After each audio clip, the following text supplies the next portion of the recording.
Olá, assinante do Canal 14. Estamos no ar com mais uma programação do Visão Geral, que tem a direção do publicitário Fernando Dutra e a coordenação da jornalista Eliane Rodrigues. José Augusto, quem é o nosso convidado de hoje? Pois é, parece que é uma paixão não correspondida, né? Parece lá. Olha. Pelo menos eu penso assim. E você? Daqui uns 500 anos vai ser correspondida. Principalmente quando a gente fala em educação num país continental, onde desigualdades e por aí afora, sem entrar nesse mérito, quem vai entrar agora mesmo é o nosso convidado, professor de sociologia. Não é sempre que a gente recebe uma pessoa desse nível. Um sociólogo, que é o professor Augusto César Almeida, professor da UEG. É um prazer tê-lo aqui conosco, professor. O prazer é meu de ter sido convidado para participar com vocês dessa programação, Canal 14, que tem tido uma história em Anápolis. A gente acompanha e poder estar aqui, para mim, é uma satisfação. José Augusto, como você falou, é um grande prazer receber. Eu acho que é a primeira vez que nós nunca tivemos, eu não me lembro, não me recordo. Desse naipe, não. Pois é. Mas antes, vamos saber um pouquinho da vida do professor. Quem é? Anapolino? Mora aqui em Anápolis? Veio para Anápolis ou como que é?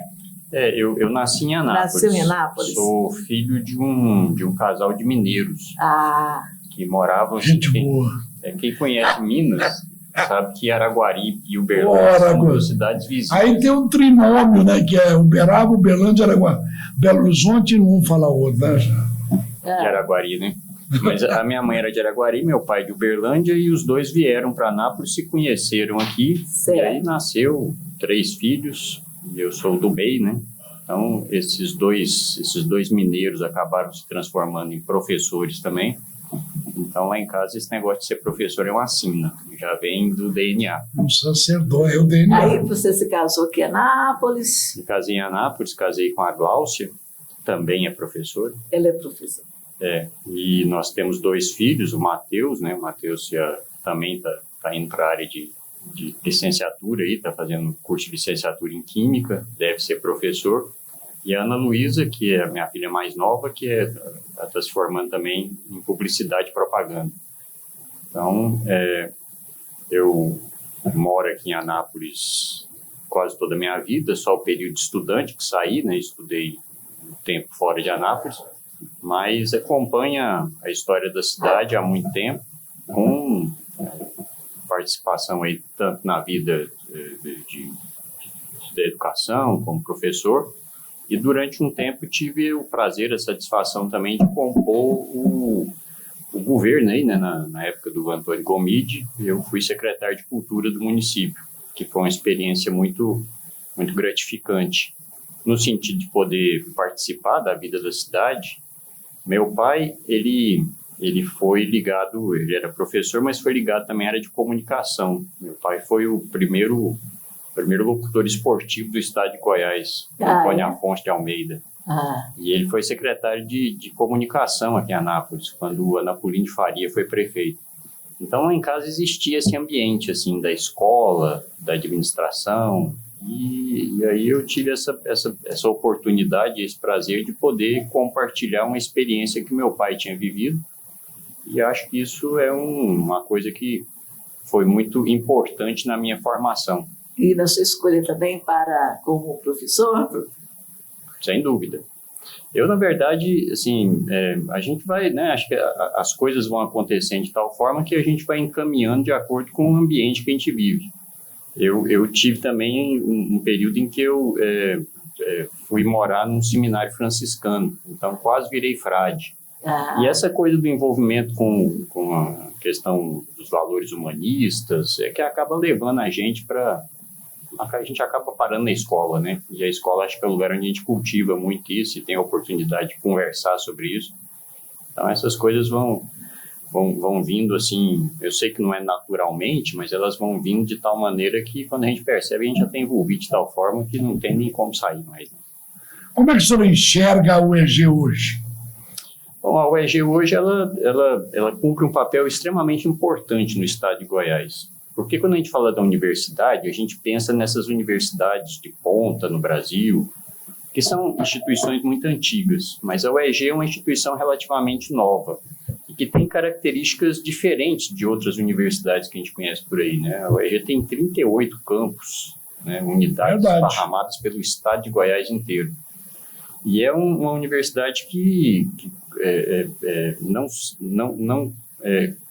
não tem esse perfil de ser uma universidade que se destaca em termos de produção de pesquisa, de avanço tecnológico, mas cumpre um papel fundamental no estado de Goiás na formação de professores. Então, se a gente for olhar hoje quem está nas escolas aí da rede pública, municipal e estadual por todo o estado de Goiás, eu tenho certeza que 80% desses professores saíram de dentro da Universidade Estadual de Goiás. E eu trabalho, por exemplo, eu trabalho em Anápolis e trabalho em Jaraguá. Eu vejo no interior que a UEG cumpre um papel até de inclusão social. Ah, sem dúvida. Eu ia abordar isso com o senhor, já que o senhor tocou no assunto, sem dúvida nenhuma. É um papel fundamental esse aí. Eu percebo isso na convivência com os alunos, né, daqui de Anápolis, do interior, e vejo que, às vezes, isso, né, essa importância da UEG, ela não é valorizada pelos governos como deveria. Hoje nós passamos por problemas sérios em relação ao reconhecimento de direitos dos docentes da universidade. Que é uma vergonha, né? É uma vergonha. Acho que as pessoas precisam perceber, os governantes, né, eles precisam perceber que uma coisa como uma universidade, ela não se prende a um governo. E aqui em Goiás a gente tem muito essa tradição, né? Se a gente pega a história de Goiás, a gente vê assim que os governos que chegam ao poder público estadual, eles se mantêm por 20 anos. Isso é histórico em Goiás. É histórico. Né? Se a gente pega assim, o período do Íris Rezende, tem a fase do irismo, depois tem a fase do marconismo. Se pegar lá atrás também, né? Também, é o caiadismo, é o ludoviquismo. Isso. E aí, quando muda governo, parece que a UEG é uma obra do governo anterior. E é quando é de Estado, né?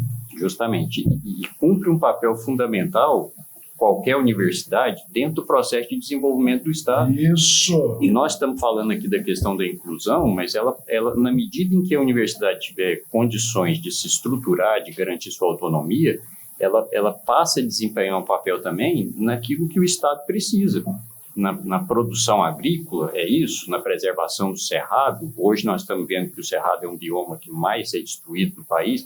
A universidade pode contribuir com isso, desde que os governos possam fazer isso de forma parceira com a universidade, né? Reconhecendo a universidade como um local de se pensar políticas para isso.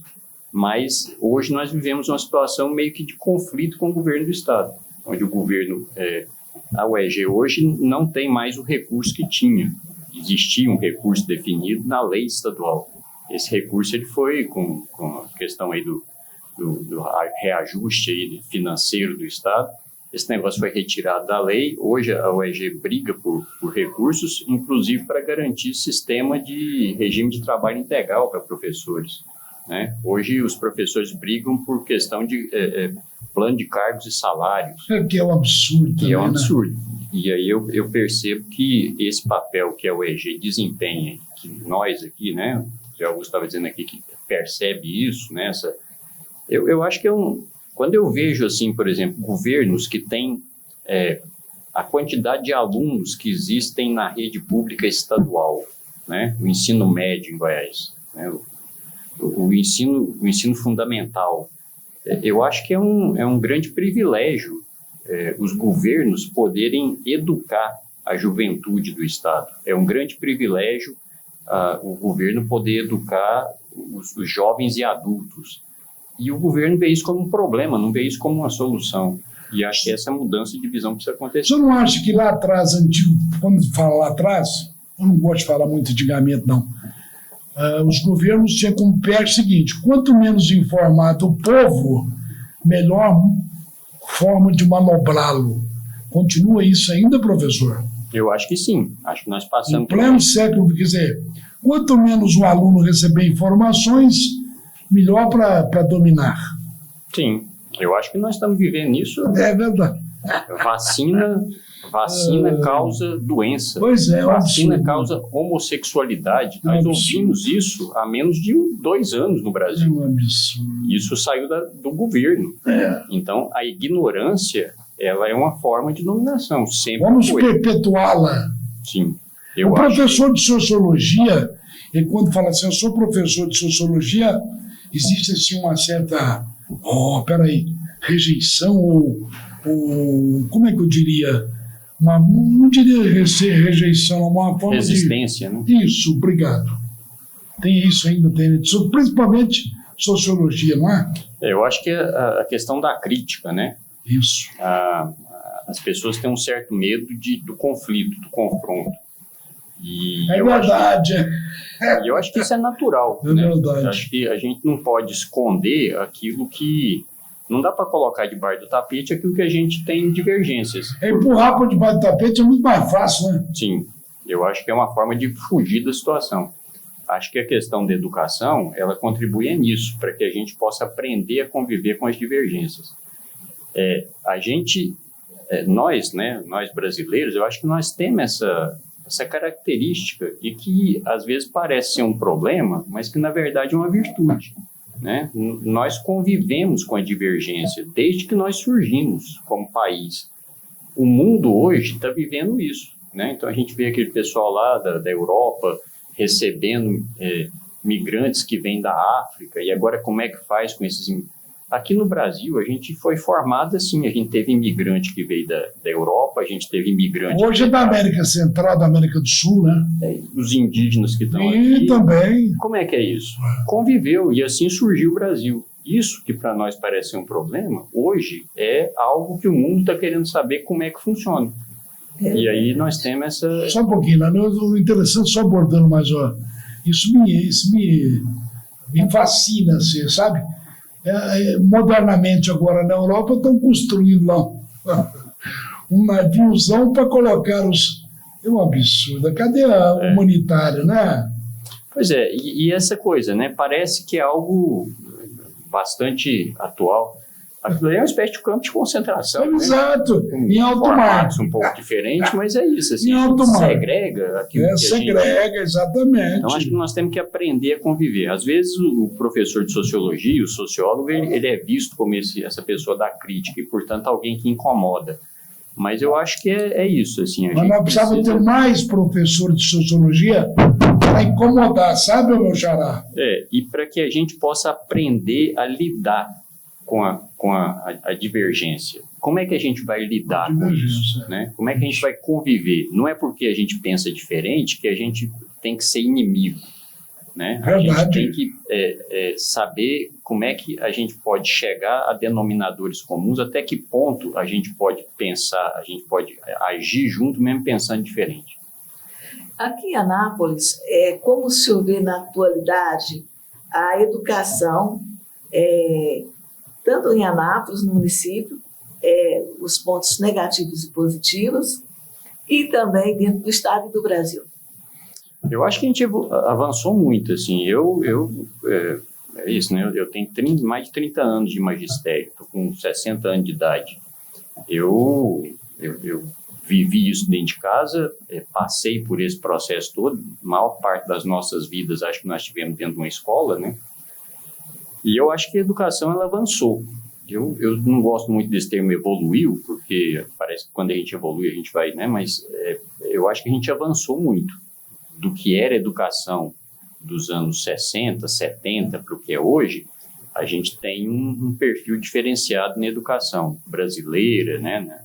Nós temos lei de diretrizes, nós temos um plano nacional de educação. Então, o setor educacional brasileiro ele tem um histórico que a gente pode remontar lá dos anos 30, do Anísio Teixeira, e dali a gente vai tendo avanços significativos que passam por governos, os governos a educação não se deixou tomar como ações governamentais, mas ela já se consolidou como ação de Estado e ela avança nesse sentido. Acho que a saúde também, né, a Constituição de 88 reconheceu isso, Então, acho que a gente teve avanços. Eu percebo que, no caso nosso em Anápolis, um dos problemas que precisa ser enfrentado e que tem sido adiado é a questão da inclusão. As escolas ainda carecem de condições para que aconteça a inclusão dos portadores de necessidades. Então, faltam cuidadoras, né? Falta estrutura nas escolas para que os alunos possam ser atendidos. Mas no que diz respeito à qualidade do ensino, no que diz respeito à estrutura física das escolas, eu acho que nós temos ido num caminho interessante.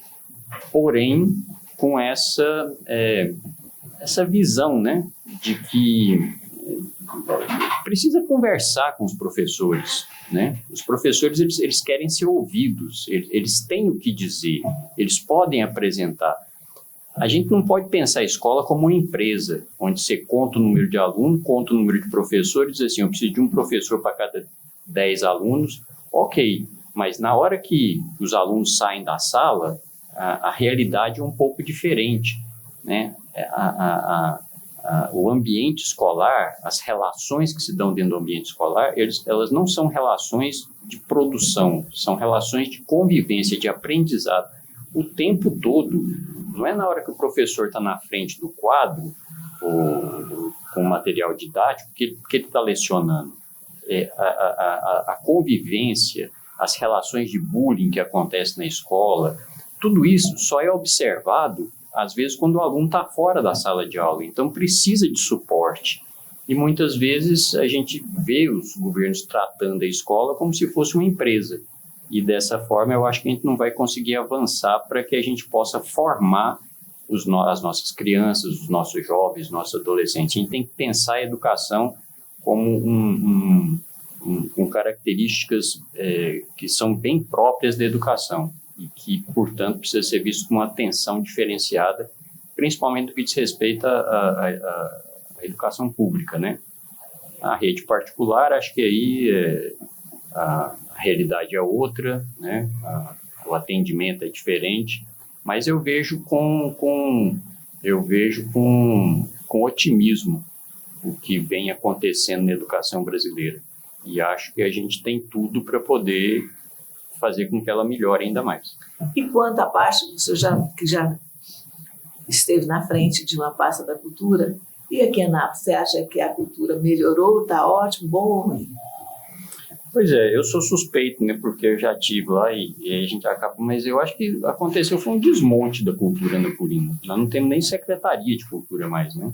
De esporte também não tem. E eu acho que isso é ruim, porque eu faço um caminho, né?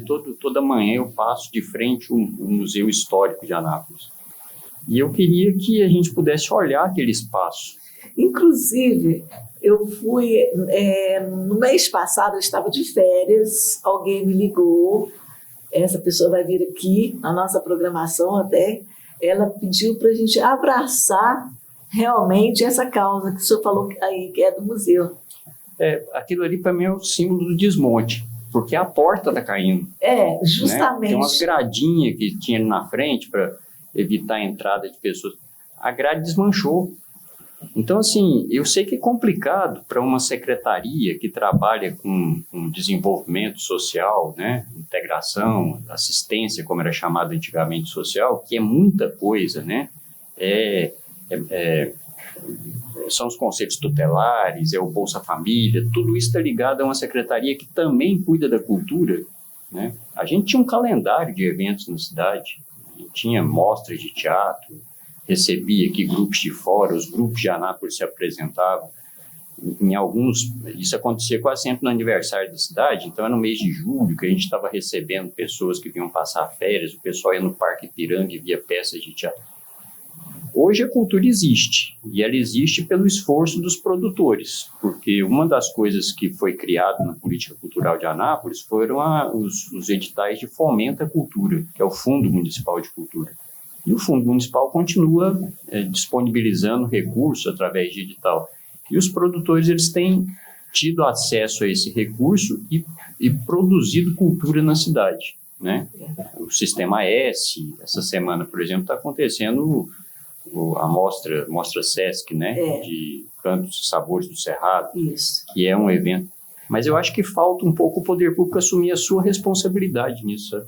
Professor, mas está coçando aqui dentro, se eu não falar, eu vou explodir. O senhor não acha que a porta caindo, a grade não está lá, não é próprio de um museu, é uma coisa que está... Tá museu mesmo. O desleixo, desmanda. Mas o que está lá dentro, é velho. É a nossa história. Mas o que está de fora precisa ser preservado. Com certeza. Inclusive, José Augusto, nós vamos abraçar essa causa. Tem outras pessoas que já me procurou, José Augusto. Esqueci de falar isso para você aqui.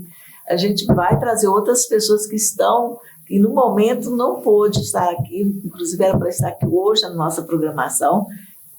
Ela vai falar sobre o descaso que está tendo lá do museu, sabe? Vai ser a nossa próxima, e eu quero convidar você também para abraçar essa causa. Vou fazer assim, uma reunião com o pessoal que gosta, né? Resgatar a nossa cultura. José Augusto, você viu ali? Já deu sinal. Eu vou te falar daqui, eu tenho que conversar com a direção para tirar da produção os xiitas. Tem uns xiitas aí, não tem? Deus do céu. Dificilmente você traz uma pessoa do gabarito do professor Augusto César Almeida, ali da UEG, ele que é sociólogo. Sociologia, olha, eu diria assim, uma arte, me permita, professor, se eu tropeçar aqui, só me corrija, por favor, tá? Mas uma arte que incomoda os outros. Sim. Não incomoda, professor, quando se fala de sociologia? Acho que é o bom incômodo, né? Sem dúvida, sem dúvida. Mas, infelizmente, José Augusto, realmente o nosso tempo passou. Paciência, né? Eu vou deixar aqui para que o professor Augusto faça as suas considerações finais. Não, eu só quero agradecer, né, a receptividade, tanto sua, Eliane, como do professor Zé Augusto. Como eu disse, é um prazer estar aqui. Acho que é um privilégio, né? Quando a gente tem esse, como o pessoal diz, esse lugar de fala, né? Hoje a gente vê tanta gente disputando um espaço para falar e a gente poder ter esse... A grande maioria só fala besteira, né? Mas que seja, né? Mas que sim. Essa coisa da disputa... Vamos filtrar. A gente vai tendo que... Mas o papel, né, que a imprensa, vocês do Canal 14, cumprem na formação dessa consciência do povo de Anápolis, né, da opinião pública. Então, poder ter esse espaço aqui, para mim, é um privilégio e eu agradeço a oportunidade. Em nome do nosso diretor-geral, que é o Fernando Dutra, eu agradeço imensamente sua presença aqui no Canal 14, que tirou um tempo para vir aqui, dar a honra da sua presença, né? E a você também, assinante. Obrigada pela sua audiência e até a próxima.